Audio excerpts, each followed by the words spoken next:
नमस्कार दोस्तों, आपके अपने YouTube चैनल देव कोचिंग क्लासेस सिंगाड़ा में आपका हार्दिक स्वागत है। रीजनिंग में आज अपन बात करेंगे कि एक परिवार के सदस्य पूछ लिए जाए, वहां पे पुरुष सदस्य और महिला सदस्य के बारे में पूछ लिए जाए और वहां पे ये बता दे कि इतने विवाहित पुत्र हैं, इतने विवाहित पुत्रियां हैं। तो दोस्तों यहाँ पे सोचने लायक, समझने लायक जो बात है वो ये बात है कि अगर विवाहित पुत्र का नाम ले दिया जाए तो इसका मतलब उसकी पत्नी भी जो है वो परिवार में काउंट की जाएगी। दूसरी बात, अगर विवाहित पुत्री का नाम ले दिया जाए तो मेरे प्यारे विद्यार्थियों, विवाहित पुत्री को परिवार में शामिल नहीं करना है। अब आप लोग बोलोगे सर विवाहित पुत्री को परिवार में शामिल क्यों नहीं करेंगे? क्योंकि भाई विवाहित है, इसका मतलब उसकी शादी कर दी और शादी करके परिवार से बाहर निकाल दिया एक तरीके से, तो अब अभी भी अपने परिवार में थोड़ी रहेगी। अगर इस तरीके से नहीं याद रखते तो भाई मेरे कहने का मतलब, जैसे किसी लड़की की शादी कर दी जाती है तो उसका पियर पक्ष वाले राशन कार्ड से नाम हटवा करके और ससुराल पक्ष वाले राशन कार्ड में जोड़ दिया जाता है। तो मेरे कहने का मतलब, जो अपने राशन कार्ड से गई तो इसका मतलब परिवार से भी गई। तो इसका मतलब क्या हुआ कि विवाहित पुत्री को परिवार में शामिल नहीं करना, और अविवाहित पुत्री हो तो वो अपने परिवार का सदस्य है। और विवाहित पुत्री, अविवाहित पुत्री जो है या पुत्री कोई भी वर्ड हो वो महिला में आएगी और पुत्र वगैरह जो है वो किस में आएंगे? पुरुष में आएंगे। तो ये जो इस प्रकार से इन क्वेश्चनों में पूछ लिया जाता है कि कुल कितने पुरुष है, कुल कितने महिला है, तो ये चीज मैं आप लोगों को बताऊंगा। तो जैसे अगर क्वेश्चन आए कि एक परिवार में एक दंपति के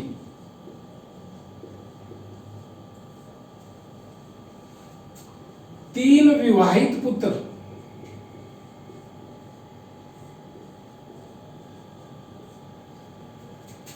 दो विवाहित पुत्री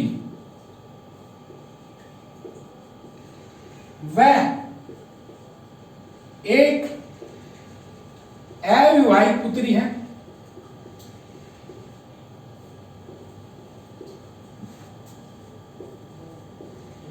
पुत्रों में प्रत्येक के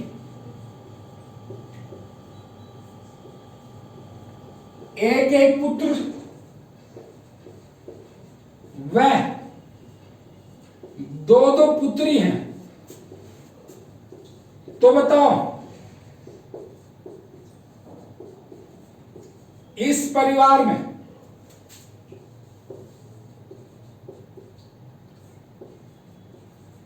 कुल कितने सदस्य हैं? तो एक परिवार में एक दंपति, तो प्यारे विद्यार्थियों एक दंपति का मतलब एक पुरुष और एक महिला। तो यहां पे कॉलम बना लिया आप लोगों ने, एक साइड में पुरुष का और एक साइड में महिला का। तो मैंने बताया एक दंपति, तो एक दंपति का मतलब एक पुरुष और एक महिला। तो इसका मतलब ये एक पुरुष और एक महिला हो गए। एक दंपति के तीन विवाहित पुत्र, तो प्यारे विद्यार्थियों तीन विवाहित पुत्र हैं तो तीन उनकी पत्नियां भी होंगी। तो इसका मतलब तीन पुरुष और तीन महिला। फिर दो विवाहित पुत्री, तो यहां पे देखने लायक बात यह है कि जो विवाहित पुत्री है उसको परिवार में शामिल नहीं करना है, क्योंकि अगर आप विवाहित पुत्री को आप अपने परिवार में शामिल कर रहे हो तो ये इनके तीन पुत्रों की जो पत्नियां ली, तीन महिला ली, ये भी किसी न किसी परिवार की विवाहित पुत्री होती। तो इस तरीके से अगर आप लोग महिलाओं की काउंटिंग देखते जनगणना के हिसाब से, तो अभी तो क्या बता रहे हैं कि भाई लिंग अनुपात कम है, और उस स्थिति में लिंग अनुपात ज्यादा हो जाता है। क्यों? क्योंकि एक महिला को दो बार गिना जाता है, एक बार पीर में, एक बार ससुराल में। तो मेरे कहने का मतलब, जो विवाहित पुत्री है उसको परिवार में शामिल नहीं करना। एक अविवाहित पुत्री है, तो अविवाहित पुत्री है तो प्यारे विद्यार्थियों अविवाहित पुत्री परिवार का अंग होती है, तो अविवाहित पुत्री को परिवार में शामिल करना है। इसके बाद में पुत्रों में प्रत्येक के एक एक पुत्र, तो एक एक पुत्र है तो दोस्तों तीन पुत्र हैं, तो प्रत्येक के एक एक पुत्र, तो तीन के तीन पुत्र हो गए कि नहीं होगी? प्रत्येक के एक एक पुत्र व दो दो पुत्री, तो तीन पुत्रों की कितनी पुत्री होगी दोस्तों? 6 हो गए। तो इस तरीके से आप दोबारा से देख सकते हो, एक दंपत्ति का मतलब एक पुरुष और एक महिला, 3 विवाहित पुत्र तो इसका मतलब 3 उनकी पत्नियां, 2 विवाहित पुत्री तो उनको परिवार में शामिल नहीं किया, और एक अविवाहित पुत्री तो अविवाहित पुत्री को परिवार में शामिल कर लिया, और पुत्रों में प्रत्येक एक एक पुत्री व 2-2 पुत्र है, एक एक पुत्र व 2-2 पुत्री हैं। तो इस तरीके से 3 पुत्र और 6 पुत्रियां। आप लोग यहाँ पे टोटल करते हो तो ये तो 7 हो गए और ये 11 हो गए। तो दोस्तों अगर ये पूछ लिया जाए कि परिवार में पुरुष सदस्य संख्या कितनी है, तो दोस्तों कितनी आएगी? 7। और अगर महिला सदस्य संख्या पूछ ली जाए तो कितनी होगी? 11 होगी। और अगर कुल सदस्य पूछा जाए, जैसे इस क्वेश्चन में कुल सदस्य पूछा है, तो कुल सदस्य कितने हैं? तो प्यारे विद्यार्थियों यहाँ पे कुल सदस्य 18 हो गए। तो परिवार में अगर कुल सदस्यों की संख्या पूछ ली जाए तो कुल सदस्य कितने हो गए? 18। तो अगर पुरुष पूछ लिए जाए तो 7, महिला पूछ ली जाए तो 11 और कुल पूछ लिया जाए तो 18। इसी तरीके से अगर अपन एक और क्वेश्चन लेते हैं, और वो क्वेश्चन किस प्रकार से लेते हैं कि जैसे अपने पास यही क्वेश्चन आ जाए कि एक परिवार में एक दंपत्ति की 4 विवाहित पुत्र,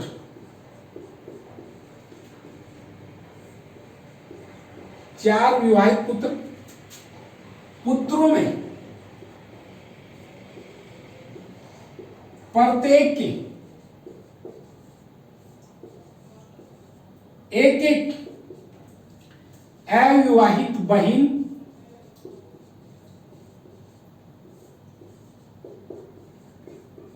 वह 3 के एक एक पुत्र वह 1 के 2 पुत्री हैं, तो बताओ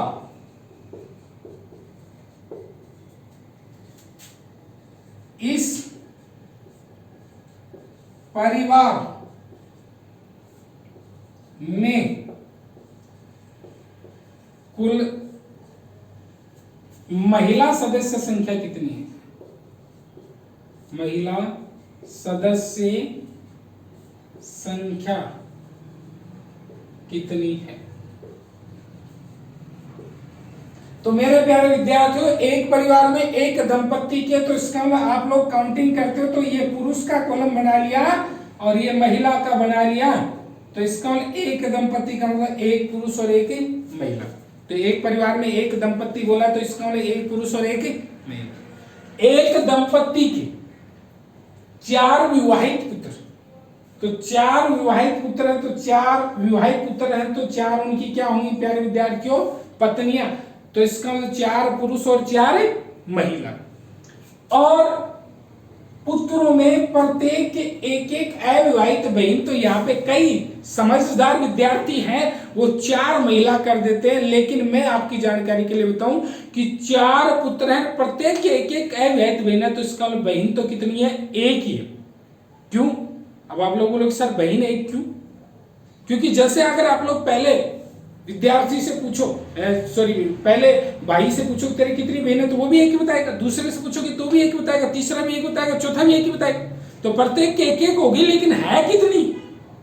एक ही बहन है। तो इस तरीके से ये एक जो है ये एक बहन आ गई। फिर 3 के एक एक पुत्र, तो 3 के एक एक पुत्र, तो इसका मतलब प्यारे विद्यार्थी यहाँ पे पुत्र कितने हो गए? 3। और 1 के 2 पुत्री, तो यहाँ पे 1 के 2 पुत्री, तो ये 2 पुत्री होगी 1 के। तो इस तरीके से अगर आप महिला गिनो यहाँ पे, तो 1 और 4 5 और 1 कितना हो गया? 6 और 2 कितना हो गया? 8। तो महिला सदस्य पूछ लिया जाए तो 8, और अगर पुरुष सदस्य पूछ लिया जाए तो भी इस परिवार में कितने हैं? 8। तो अगर क्वेश्चन में ये पूछ लिया जाए कि इस परिवार में महिला सदस्य कितने हैं, तो 8 हैं। और अगर क्वेश्चन में ये पूछ लिया जाए कि इस परिवार में पुरुष सदस्य संख्या कितनी है, तो पुरुष सदस्य संख्या कितनी है? तो 8 है। तो महिला सदस्य संख्या पूछ ली जाए तो 8, और पुरुष सदस्य संख्या पूछ ली जाए तो 8। और अगर क्वेश्चन में ये पूछ लिया जाए कि इस परिवार में कुल सदस्य संख्या कितनी है, तो मेरे प्यारे विद्यार्थियों यहाँ पे 8 और 8 दोनों जुड़ करके कुल कितने हो गए?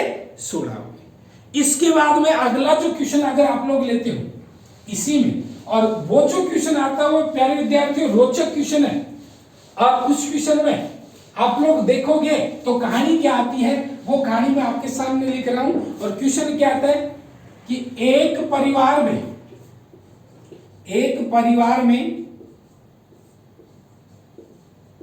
5 पिता, 5 पुत्र, 4 पुत्र, 3 पड़पुत्र, 2 सड़पुत्र व 1 बड़ पुत्र है। तो बताओ इस परिवार में न्यूनतम पुरुष सदस्य संख्या कितनी है? न्यूनतम पुरुष सदस्य संख्या ज्ञात करनी है। तो क्वेश्चन क्या है कि एक परिवार में 5 पिता, 5 पुत्र, 4 पुत्र, 3 पड़पुत्र, 2 सड़पुत्र और 1 बड़पुत्र। तो इस परिवार में न्यूनतम पुरुष सदस्य संख्या कितनी है? तो मेरे प्यारे विद्यार्थियों यहाँ पे आप लोग दिमाग लगाते हो और कैलकुलेशन करते हो। और कैलकुलेशन किस हिसाब से करते हो कि 5 पिता और 5 पुत्र, 5 और 5 कितने हो गए? 10 हो गए। 10 और 4 14 और 3 17 और 2 19 और 1 20 सदस्य बताते हो। और जो कि पहला ही ऑप्शन मिलेगा, क्योंकि रेलवे और एसएससी इस क्वेश्चन को काफी बार पूछ लेता है, और गलत ऑप्शन है ना उन फर्स्ट में मिलेगा, और उसको आप टिक कर दोगे जो कि क्या हो जाएगा? गलत हो जाएगा। तो यहाँ पे 5 पिता है, तो इस क्वेश्चन में ये अगर ये पूछ ले जाए कि इस परिवार में कुल सदस्य संख्या कितनी है, तो मैं अगर डायरेक्ट बताऊं तो इस परिवार में कुल 6 सदस्य हैं। कुल कितने सदस्य हैं? 6। अब आप लोग बोलोगे सर इसमें 6 सदस्य कैसे आए इस परिवार में? क्योंकि जितने पिता पुत्र की संख्या बताए, पिता पुत्र की संख्या समान आएगी, और उससे एक अधिक सदस्य बता देना, यानी कि कितने सदस्य हो गए? 6। लेकिन आप लोग बोलोगे सर हमारी ये बात हजम नहीं हुई, हमारी ये बात समझ में नहीं आई कि 6 सदस्य कैसे भी है, क्योंकि इनका जोड़ तो 20 हो रहा है, तो ये बात हजम कैसे होगी, ये बात समझ में कैसे आएगी, वो चीज अभी आप लोग बोर्ड पे देखोगे। तो दोस्तों यहाँ पे मैं बता रहा हूं कि ये 1, ये 2 और ये 3 और ये 4 और ये 5 और ये 6। तो सबसे पहले मैं यहाँ पे देख रहा हूं कि 5 पिता, तो यहाँ पे ये भी पिता है और ये भी पिता है। दोस्तों पिता है नहीं, पिता फादर, ये भी पिता है और ये भी पिता है और ये भी पिता है। तो यहाँ पे ये 5 पिता हो गए, पिता पिता पिता, और ये भी पिता और ये भी पिता, क्या हो गया? पिता। तो यहाँ पे दोस्तों 5 पिता हो गए। फिर अब ये पिता है तो ये इसका पुत्र होगा, तो ये पुत्र हो गया। फिर ये पिता है तो ये इसका पुत्र हो गया, तो ये भी पुत्र हो गया। ये पिता है तो ये इसका पुत्र हो गया, पुत्र हो गया। परिवार की बात है भैया, ये पिता है तो ये भी इसका पुत्र हो गया, तो इसका लिए भी पुत्र, और ये पिता है तो ये इसका पुत्र हो गया, तो इसका लिए भी क्या हो गया? पुत्र। क्योंकि ये पिता है तो इसका पुत्र ये पिता है तो इसका पुत्र ये पिता है तो इसका पुत्र ये पिता है तो इसका पुत्र ये, और ये पिता है तो इसका पुत्र ये। तो मैंने 5 पिता बताए थे, 5 हो गए, और मैंने 5 पुत्र बताए थे, 5 पुत्र भी हो गए। तो ये 5 पिता भी हो गए, 5 पुत्र भी हो गए। फिर 4 पुत्र, तो पौत्र का मतलब क्या हो गया? पोता, और पोता का मतलब क्या हो गया? तीसरी पीढ़ी। तो इसका ये इसका पिता, इसका पिता ये, इसका पिता ये, तो इसका पिता का पिता क्या हो गया? दादा, और ये दादा हो गया, तो ये क्या हो गया? पोता हो गया, तो ये पोता हो गया। फिर ये इसका पिता ये, पिता का पिता ये दादा, तो ये दादा हो गया, तो ये भी पोता हो गया। फिर यहाँ पे देखते ये इसका पिता ये, इस पिता का पिता ये दादा, तो ये भी पोता हो गया। फिर इस तरीके से ये इसका पिता, ये इसका पिता दादा, यानी कि ये भी क्या हो गया? पोता। और अगर बात आ जाए पौत्र की, तो मेरे कहने का मतलब तीसरी पीढ़ी का मतलब क्या हो गया? पोता हो गया। तो जैसे 1 2 3 ये पोता हो गया, 1 2 3 ये पोता हो गया, 1 2 3 ये पोता हो गया, और 1 2 3 ये भी पोता हो गया। तो दोस्तों मैंने 4 पुत्र बताए थे, वो बात भी आ गई। फिर उसके बाद में मैंने बताया था 3 पड़पुत्र। तो 3 पड़पुत्र का मतलब, पड़पोते का मतलब कौन सी पीढ़ी होगी भाई? चौथी पीढ़ी होगी। तो इसका मतलब 3 पड़पोत्र, पड़पोते का मतलब चौथी पीढ़ी। तो इसका मतलब पड़पोते का मतलब चौथी पीढ़ी, तो ये इसका ये इसका पिता, पिता पिता, दादा, दादा को पिता क्या हो गई, परदादा, और ये परदादा है, ये परदादा, तो ये क्या हो गया, पड़पोतर हो गया। तो एक पड़पोतर तो ये हो गया। फिर ये इसका पिता, पिता पिता, दादा, दादा पिता, परदादा, तो दूसरा पड़पोतर ये हो गया। और ये इसका पिता, पिता पिता, दादा, दादा पिता, परदादा, तो ये पड़पोतर हो गया। तो दोस्तों मैंने बताया था आपको 3 पड़पोतर, तो 3 पड़पोतर वाली कहानी भी होगी। उसके बाद में 2 सड़पोतर, सड़पोतर का मतलब सड़दादा, सड़दादा का मतलब जो यहाँ पे अगर बात करें सड़दादा की, तो वो कौन सी पीढ़ी, 5वीं पीढ़ी। तो देख सकते हो ये इसका पिता, पिता पिता, दादा, परदादा, और ये सड़दादा, तो ये सड़दादा, तो ये सड़पोतर हो गया। और फिर इसी तरीके से ये इसका पिता, दादा, परदादा और सड़दादा, तो ये भी क्या हो गया, सड़पोतर। तो इस तरीके से ये 2 सड़पोतर भी होगी। और बड़पोतर का मतलब कौन सी पीढ़ी, 6वीं। तो इसका ये इसका दादा, ये इसका पिता, दादा, परदादा, सड़दादा और बड़दादा, तो ये बड़पोतर हो गया। तो मैंने यहाँ पे आप लोगों को जो बताया था 5 पिता, तो दोस्तों 5 पिता हो गए, 5 पुत्र तो 5 पुत्र हो गए, और 4 पुत्र तो 4 पुत्र हो गए, 3 पड़पोतर तो 3 पड़पोतर हो गए, 2 सड़पोतर तो 2 सड़पोतर हो गए, और एक बड़पोतर, तो इसका लिए एक बड़पोतर हो गया। तो इस तरीके से ये जो इस परिवार के पूरे सदस्य की बात है, तो ये कितने सदस्य थे, आती थी दीदी, 1 2 3 4 5 और 6।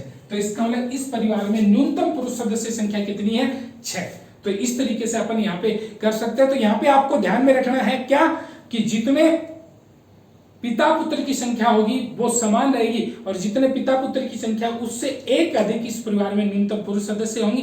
दोस्तों आशा है कि आपको वीडियो पसंद आया होगा, और अगर आपको वीडियो पसंद आया तो चैनल को लाइक करना, शेयर करना, सब्सक्राइब करना नहीं भूलेगा।